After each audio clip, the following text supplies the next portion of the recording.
Salutare toată lumea! Astăzi am să vă arăt cum să faceți o capcană de păsări și cum funcționează. Deci, uitați, o să puneți niște mâncare aici după ce o să faceți și când o să vină să mănânce, uitați, să vă mai arăt. Uite.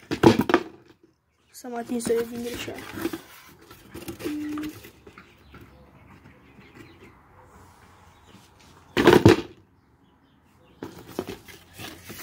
Deci, ca să o faceți, vă trebuie o cutie, poate să fie și mai mare și mai mică, și îi tăiați aici conturul, să rămână doar partea aceasta.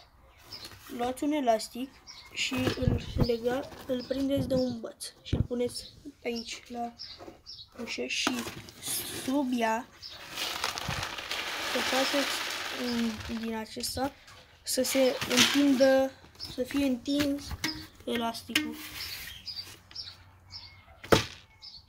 Să facă așa și o să puneți un băț să sprijine, un băț subțire, nu gros, că dacă o să fie gros o să țină mult și nu o să se declanșeze și când o să vină și l-a prins acolo.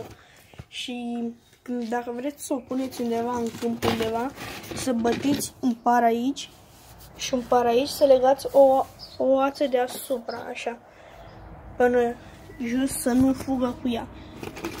Și cam aceasta a fost capcana. Eu am fost Răzvan. Pa, pa.